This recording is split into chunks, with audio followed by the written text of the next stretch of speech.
अब बिहार में लोकसभा चुनावों के दौरान तैयारियां जोरों पर हैं और मुकाबला रोमांचक होगा, इसकी स्थितियां भी बनी हुई हैं। तमाम समीकरण इस दौरान चुनावों पर अपना असर भी डालने वाले हैं। एक नजर डालेंगे बीते लोकसभा चुनावों पर बिहार में क्या कुछ किस तरह का जनादेश आया है और क्या कुछ मुद्दे हैं, चाहे वो राष्ट्रीय चाहे वो बिहार के अपने क्षेत्रीय मुद्दे हैं, जो इस बार चुनावों पर प्रभाव डाल सकते हैं।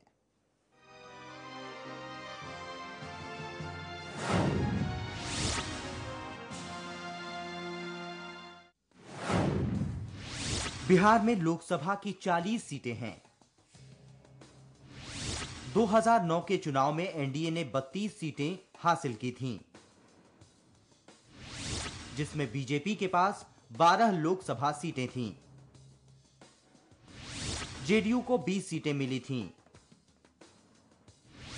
आरजेडी ने 4 सीटें जीती थीं। कांग्रेस को सिर्फ 2 सीटें हासिल हो पाईं, जबकि 2 सीटें निर्दलियों के खाते में गईं।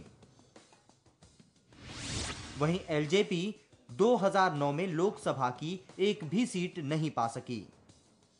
2009 के लोकसभा चुनाव में एनडीए का वर्चस्व था, लेकिन इसके पहले 2004 में लोकसभा चुनावों में यूपीए सदस्य आरजेडी की मजबूत स्थिति की वजह से यूपीए को यहां खूब फायदा हुआ था। 2004 में आरजेडी के खाते में बिहार की 22 सीटें गई थीं। जेडीयू को 6 सीटें मिली थीं। बीजेपी को 5 सीटों पर जीत मिली। एलजेपी को 4 सीटें मिली और कांग्रेस को महज 3 सीटें मिली थीं। इस बार के लोकसभा चुनाव में बिहार की 40 सीटों के लिए जहां राजनीतिक पार्टियां जमकर कसरत कर रही हैं, तो वहीं चुनावों के दौरान कई मुद्दे भी अपना असर छोड़ सकते हैं। इस दौरान केंद्र के मुद्दों के साथ ही बिहार के मुद्दे भी पार्टियों के भविष्य को तय कर सकते हैं। महंगाई का मुद्दा जनता में चर्चा का विषय है। केंद्र में भ्रष्टाचार को भी मुद्दा माना जा रहा है। शिक्षा के मामले में बिहार का पिछड़ना एक बड़ा मुद्दा है। बिहार के स्कूलों में शिक्षकों की कमी, स्वास्थ्य सेवाओं की कमी, अपराध पर दावों के अनुरूप अंकुश नहीं, महिला सुरक्षा का मुद्दा, किसानों की स्थिति चिंताजनक, चीनी मिलों का बंद होना, राज्य में उद्योगों का धीमा विस्तार, प्रदेश में बाहर से उद्योगों का ना आना, रोजगार के अवसर ना बढ़ना, पलायन की समस्या पर रोक ना लगना, आरजेडी के लिए लालू का जेल जाना, बाढ़ समस्या पर कोई ठोस कदम नहीं उठा, बाढ़ पीड़ितों के पुनर्वास की धीमी गति। आप उठाएगी बिहार सरकार के भ्रष्टाचार के मुद्दे। शराब नीति पर भी उठ रहे हैं सवाल। कानून व्यवस्था को आम आदमी पार्टी बनाएगी मुद्दा।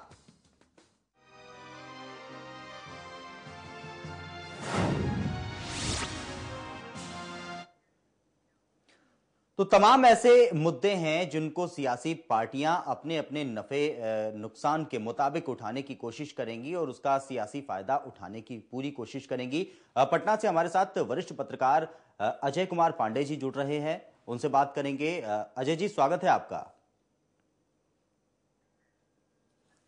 हमारा संपर्क उनसे टूट गया है, लेकिन जाहिर तौर पर सबकी निगाहें इस बात पर टिकी हुई हैं कि आखिर किस तरह की सियासत देखने को मिलने वाली है, क्योंकि बीजेपी और जेडीयू का गठबंधन टूटना निश्चित रूप से एनडीए से जब जेडीयू ने अपने आप को अलग किया तो बिहार की सियासत में थोड़ा सा बदलाव आया, क्योंकि बीजेपी और जेडीयू का जो गठबंधन है एनडीए के तहत, इनका प्रदर्शन 2009 में काफी अच्छा रहा था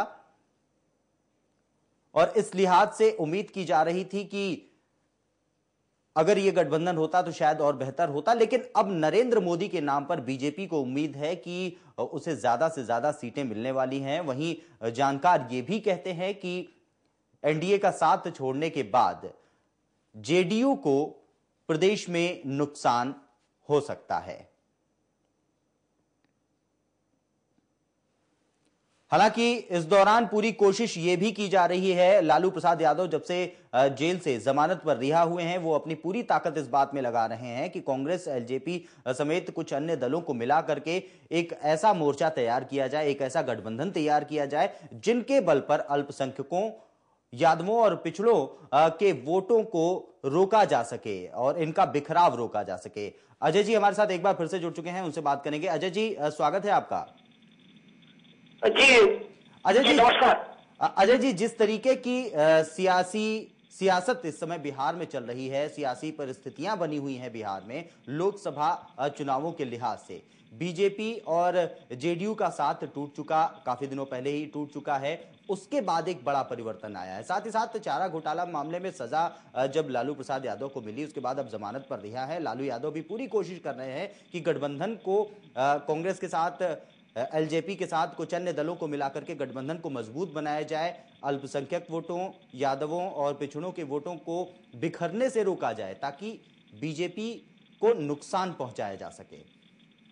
अजय जी जी, अगर लोकसभा इलेक्शन को ध्यान में रखा जाए जी, तो बिहार में हमेशा से जो वोटिंग का जो ट्रेंड रहा है वो कास्ट और क्रीड सबसे पहले आता है। वोटिंग में लोग हमेशा कास्ट और क्रीड को ज्यादा ध्यान में रखते हैं। और सिनेरियो में देखा जाए तो जो नया कोलिशन बन रहा है, जो नए कोलिशन की संभावना जो अभी बन रही है, जी, अभी किसी को स्पष्ट बहुत मिलता यहाँ नहीं दिख रहा है जी, और अभी जो नई परिस्थिति बनी है, जो एनडीए कोलिशन जो टूटा है, बीजेपी अलग हुई है और नरेंद्र मोदी जैसे लोग, नरेंद्र मोदी जो पीएम का पद के सबसे बड़े उम्मीदवार बन के उभर रहे हैं, जी, इनका फैक्टर देखा जाए तो वो एक हद तक बिहार में सीमित क्षेत्रों में ही काम कर रहा है। बहुत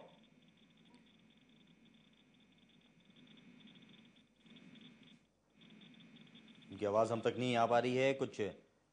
हेलो जी अजय जी, अपनी बात पूरी करें आप। जी जी, तो नरेंद्र मोदी फैक्टर कोई बहुत ज्यादा हद तक काम नहीं कर रहा है। अभी यहाँ बीजेपी का अंदरूनी कला भी उसमें बहुत बड़ी भूमिका निभा रही है जी, और जब हम जेडीयू की बात करते हैं जी, तो कोलिशन के बाद जेडीयू के सामने बहुत बड़ी संभावना नहीं बचती है।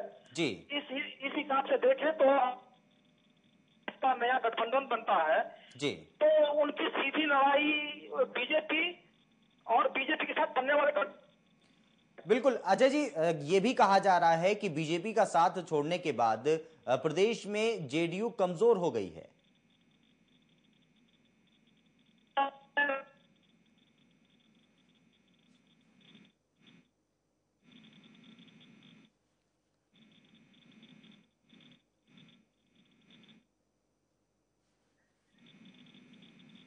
फिलहाल हमारा संपर्क नहीं हो पा रहा है उनसे और निश्चित रूप से ये भी जानकारों का मानना है कि बीजेपी से अलग होकर के जेडीयू को नुकसान इस बीच हो सकता है। लेकिन देखने वाली बात यह होगी कि जिस तरीके से तीन फ्रंट इस दौरान लोकसभा चुनावों के दौरान नजर आने वाले हैं, जिनकी संभावना है, एक तो लालू प्रसाद यादव की आरजेडी और साथ ही साथ इनके मोर्चे पर कांग्रेस, एलजेपी और कुछ एनसीपी की भी बातें हैं कि साथ में ही मिलकर के चुनाव लड़ने वाले हैं और साथ ही कुछ अन्य दलों को भी जोड़ने की इनकी योजना है। नीतीश कुमार ने अकेले दम पर चुनाव लड़ने की योजना बनाई है, जेडीयू ने अकेले दम पर चुनाव लड़ने की योजना बनाई है और साथ ही बीजेपी भी अकेले ही दम पर चुनाव लड़ रही है, उसकी कोई सहयोगी नहीं है। इन सब के बीच जाहिर तौर पर एक त्रिकोणीय चुनाव यहां पर दिखाई दे रहा है। लेकिन देखने वाली बात यह होगी कि मोदी के नाम का फायदा क्या बिहार में मिलता है बीजेपी को और जेडीयू